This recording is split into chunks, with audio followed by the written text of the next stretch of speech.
Қайырлы күн, YouTube оқырмандар, сіздермен Перизат Бауыржанқызы. Бүгін біз әйелдердің табыс табу потенциалы, яғни зерттеулер не дейтінін бірге қарастыратын боламыз. Сіз білесіз бе, Қазақстандағы әйелдердің табыс табу әлеуеті соңғы 5 жылда 35%-ға өсті.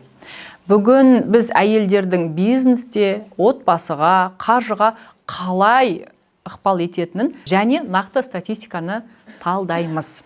Әйелдердің бизнес саласындағы өсімі қандай?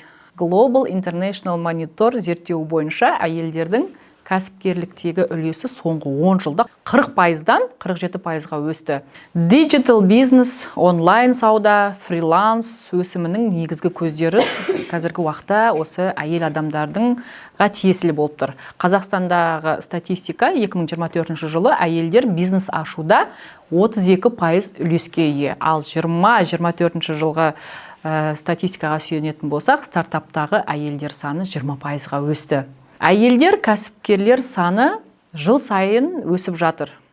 Отбасындағы әйелдердің рөлі қандай? Әйелдің қаржыға қатысуы, отбасының табысы барлығы қазіргі уақытта тікелей әйелге байланысты, себебі әйелдер бірінші ол баланы ойлайды, баланың дұрыс өсуі, дұрыс қалыптасуы, жақсы білім алуы әрине қазір әйелдерге тікелей байланысты болып тұр.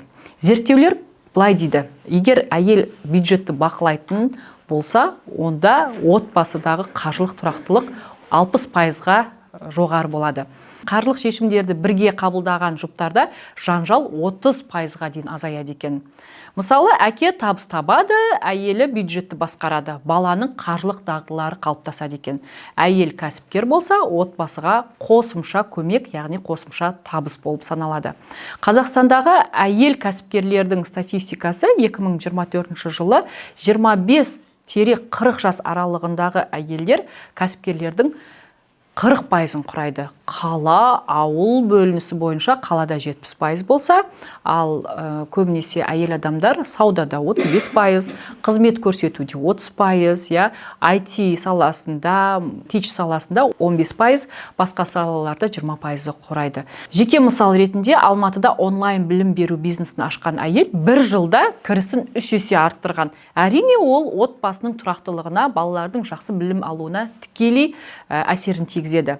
Және де әйелдердің табыс потенциалын арттыру жолдарына келетін болсақ, қазіргі уақытта әйелдер жаппай білім алып жатыр, әртүрлі қаржылық сауаттық курстарына, бизнес мектептеріне білім алып жатыр. Және де екіншісі ол нетворкинг, кәсіпкерлер қауымдастығы бар, әйелдердің кәсіпкерлік қауымдастығы бар, бір-бірімен араласу, қолдау арқылы да әйелдердің қаржысы көбеюде. Кіші капиталдан бастау, яғни фриланс, хобби, бизнесқа айналып жатыр қазіргі уақытта. Яғни келесі ол инвестиция, акциялар, облигациялар, стартапқа жаппай қатысып жатыр. Және де 5-ші бұл отбасымен үйлестіру, яғни уақытты дұрыс бөлу, жұмыс, отбасы, балаға қаржылық тәрбие беру. Яғни соңғы уақытта әйелдер осының барлығына үлгеріп жүр. Әйел табысы плюс отбасы қаржылық тұрақтылықтыңға тікелей байланысты. Бір әйелдің табыс табу, отбасы шығындарын жабу, жинақ, инвестиция, қаржылық еркіндікке жетуге тікелей байланысты. Сондықтан мысал ретінде 400 000 теңге табыс табатын болса, 150 000 теңгеден астамын осы көбінесе әйел адамдар жасап жатыр. Қазіргі уақытта депозитте депозит салымшылар көбейіп жатыр. Соның көп бөлігі негізі әйел адамдар. Себебі ер адамға қарағанда әйел адамдар балалардың болашағы үшін жоспар құрады, ақшасын тиімді пайдаланады. Жалпы әйелдің табыс табу әлеуеті отбасының және қоғамның тұрақтылығын арттырады. Білім, жоспар, нетворкинг деп айтып кеттік, инвестиция, оның барлығы әйел адамның бұл өмірде өзін орнын табуына тікелей байланысты.